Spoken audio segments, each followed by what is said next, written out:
Hi guys! So welcome back to my channel. So for today's video is a review. So matagal ko na to nabili. Itong dalawa na to. And ngayon ko lang magagawa siya ng review kasi gusto ko talaga i-test siya kung magiging effective talaga siya para sa akin. Ito yung Lily's Touch Miracle Cream with sunscreen and Lily's Touch Diamond Polish. So ito, nabili ko to kay Pretty Angel Shop. Kain muna natin itong diamond polish. So kita ko to and yun, super na-excite ako dito.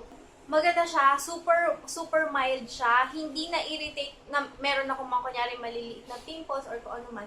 Hindi na-irritate nitong pang-scrub na to kasi bihira akong gumamit ng mga pang-scrub sa face kasi okay lang sa balat yung mga kunyari pang-hilod, yung mga pero pag sa face, kadalasan ang tawag dito, nai-irritate yung skin ko, dumadami lalo yung pimples ko, pero ito so far, super mild siya. Although, nararamdaman mo, alam mo yung para kang may mga maliliit na bubog. Alam mo yung maliliit na bubog na kasing size ng asukal na ginaganon mo sa face mo.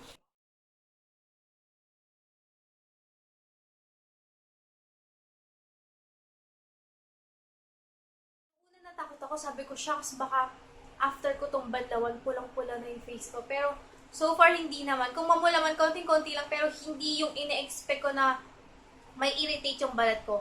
3 times a week ko itong ginagamit, itong diamond polish to. And super effective siya para nga ma-exfoliate yung aking skin. And yung cons niya is, ano bang cons niya? Wala naman masyado kung napansin na hindi nagustuhan dito sa diamond polish. So far, okay naman. Yung nga, sa super mild niya, ine-expect ko na pwede ko siyang ipalit sa diamond peel. So yun, na-expect ko na pwede ko siyang ipalit sa diamond peel. Pero syempre, iba pa rin yung diamond peel. Pero isipin mo naman, mas mahal yung 1,200 plus or 1,300 pataas yung binabayad ko every 2 weeks. Pero ito, magkano lang naman to? 750 pesos, may free pa nito. Tapos ang tagal-tagal ko na siyang ginagamit. As in, ilang linggo na, ang dami pa niyang laman. Ilan to? 50 ml. So, di ba mas tipid to? Ito, mas tiyagain mo lang. Siguro kailangan gawin ko pa to siguro na mga hindi lang 3 times a week. Depende to sa skin nyo. Kung yung skin nyo is hindi kumbaga, meron kasing skin na hindi naman super oily or hindi naman super dry or wala namang masyadong kailangan exfoliate or super nipis ng skin.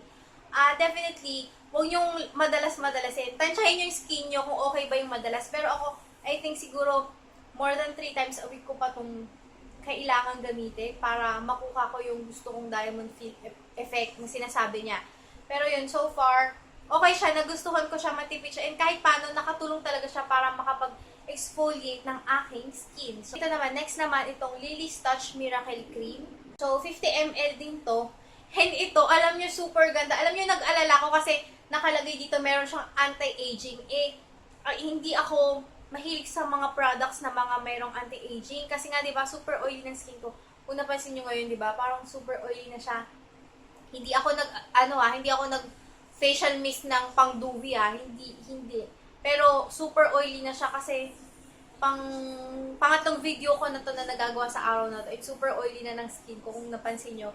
So, yun, di ba? Dahil oily skin ko, hindi ako mahilig sa mga anti-aging na mga products. So, ito, natakot ako. Pero trinay ko siya. Nung trinay ko so far, hindi ako nag-breakouts dito kahit meron siyang anti-aging.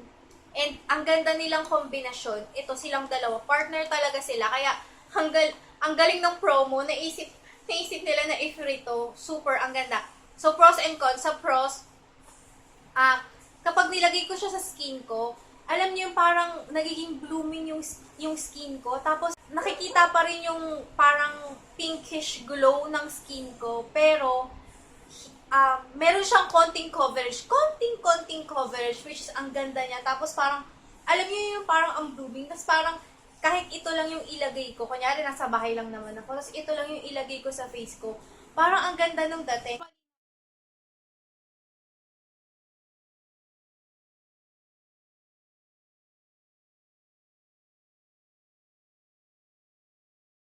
Tapos, yung mga redness ko pala sa face, kapag ito yung nilagay ko, tapos after kong banlawan, pagtingin ko parang nawawala. Parang sabi ko minsan nagkakaon lang ba yun? Pero hindi pala, pero parang nawawala nga.